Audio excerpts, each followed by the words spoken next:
1984 was a big year for Western democracy. Just hearing the date can bring an unpleasant feeling, even if you weren't alive then, because of a certain book revolving around that year. George Orwell's 1984. I don't think I need to spend too much time describing the book. Even if you haven't read it, you know what it's about. We get the ideas of Big Brother, thought crime, and doublespeak from the book. And we're all familiar with the ministry of truth, the ministry of peace, the ministry of love and plenty, and how they do the opposite of what they claim to do. The book was published in 1949, a few years after the beginning of the Cold War, and by the time the actual year 1984 was on the horizon, the Orwellian dystopia of the book 1984 wasn't just fiction anymore. It was the literary reference point of everything America and other democracies were desperately trying to fight off. And when the year 1984 came and went, and Western democracy was still standing, there was a collective sigh of relief that Orwell's prophecy wasn't accurate to the point of nailing the date of totalitarianism's takeover of the free world. The year came and went, and the Cold War was still raging on. But a year later, in 1985, author and professor Neil Postman published a little book called Amusing Ourselves to Death, and he opened the book with a pretty bold claim. It wasn't George Orwell's vision of the future that we should have been afraid of. Instead, there was someone else's vision for the future, and his vision is the one that we should have been afraid of. But it was buried and forgotten in George Orwell's dark shadow. The author was Aldous Huxley. The name of the book was called Brave New World, and his vision was equally as dark, but not on the surface. There is an oppressive totalitarianism in Huxley's vision of the future, but it's not externally forced on us by the state, which is part of the reason why America, still several years away from the end of the Cold War, found Orwell so terrifying. Instead, the oppressive totalitarianism is caused by us. I'll let Neil Postman, as read by my wife, explain. What Orwell feared were those who would ban books. What Huxley feared was that there would be no reason to ban a book, for there would be no one who wanted to read one. Orwell feared those who would deprive us of information. Huxley feared those who would give us so much that we would be reduced to passivity and egoism. Orwell feared that the truth would be concealed from us. Huxley feared that the truth would be drowned in a sea of irrelevance. Orwell feared we would become a captive culture. Huxley feared we would become a trivial culture, preoccupied with some equivalent of the feelies, the orgy-porgy, and the centrifugal bumblepuppy. In short, Orwell feared that what we hate will ruin us. Huxley feared that what we love will ruin us.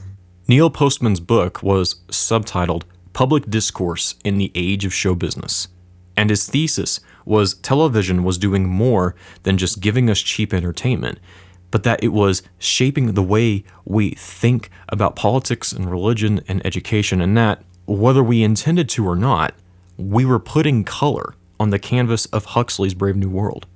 His book soon became a hit and would go on to sell 200,000 copies and be translated into several languages. Neil didn't hate television.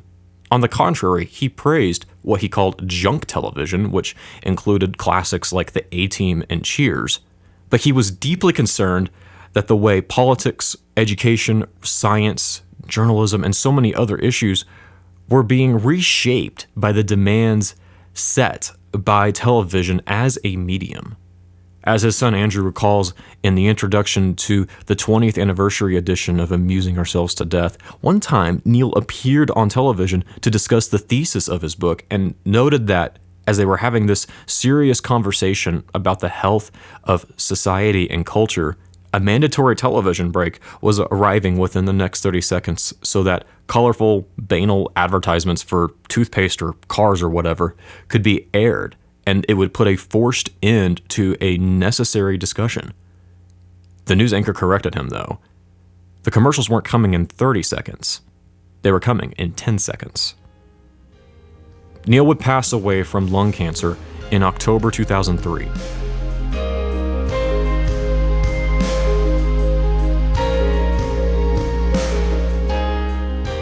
But 2 months before his passing, several employees from a marketing firm called eUniverse would band together and launch a little-known website called MySpace.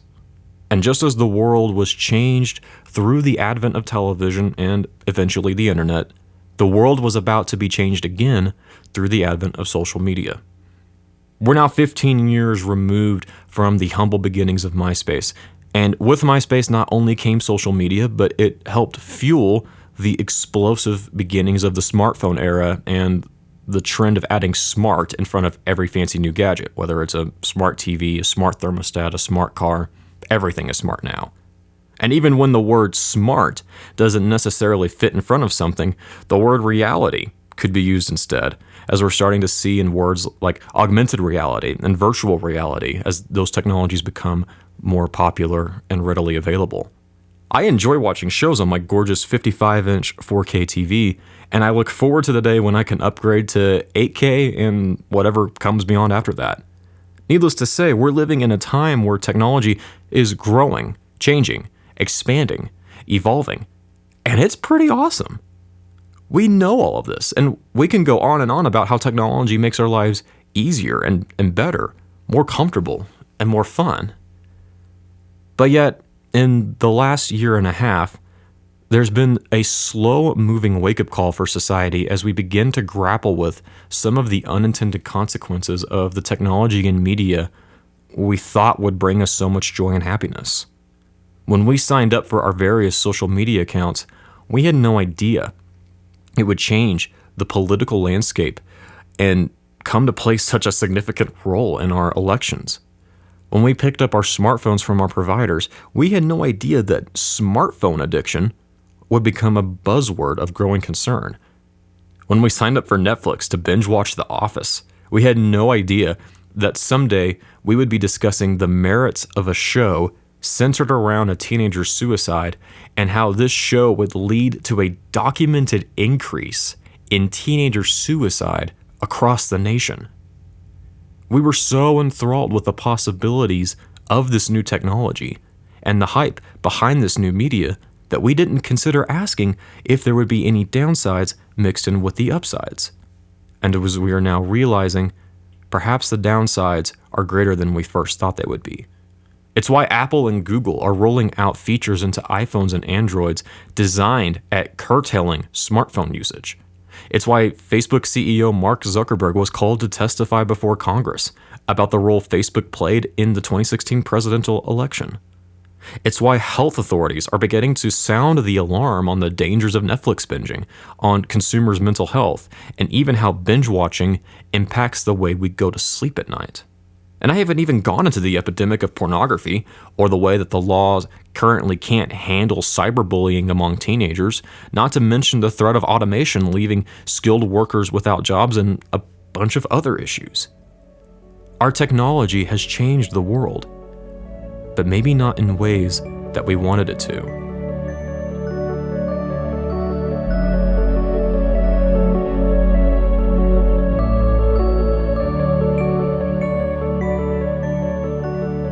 And while all the questions about social media changing politics or smartphones giving rise to addiction are perfectly good and valid questions, I think there's an even more pressing question for Christians to ask. How have these changes in technology and media changed our theology? How has it changed the way we think of the bride of Christ? How has it changed the way we love our neighbor? I know that with these questions, we can point to many ways where technology and media have changed these things for the better, and I know that certainly is true for me. Social media allows us to connect with other believers from all over the world and to encourage and support each other from incredible distances. Smartphones allow for powerful apps that can help us stay in the Word during the day. Digital ebook services have made reading books cheaper and more convenient, whether it's the newest works of bright new authors or cheap public domain copies of old dead theologians. A whole economy has opened up for people with skills and training in these new fields that provide new avenues of creativity, expression, and management. And I personally get to experience all three of these as a social media manager and content creator for a church. But what about the ways where technology and media have changed things for the worst? Because even though I can point to a dozen examples where technology and media have positively benefited my theology and blessed my relationship with my neighbor, I can also think of dozens of ways where the opposite has happened.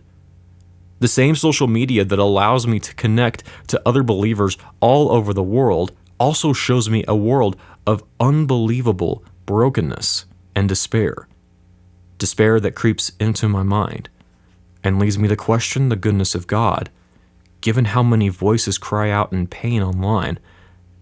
The same smartphone that allows me to spend time in the Word at any time also gives me the greatest get-out-of-boredom-free device that allows me to tune out and bear through any unpleasant situation. It also allows me to snub any annoying person that I don't want to talk to. And what about the internet? How has being immersed in a world where the internet is readily available anywhere and everywhere changed the way I absorb and process information? What have I gained and what have I lost by not having to internalize facts and knowledge, but by simply knowing where I can go to find the information that I need?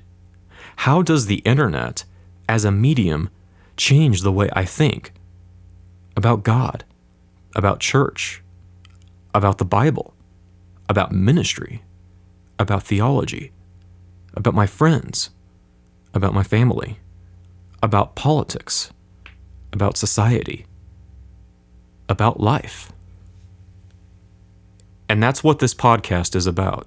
It's not about convincing you to throw your MacBooks out the window, pack your things, and move to the middle of nowhere, free from any technological influence whatsoever. Nor is it about instilling a fear of the device you're currently listening to this episode on, as though there were some big, grand conspiracy to turn you into some kind of mindless zombie.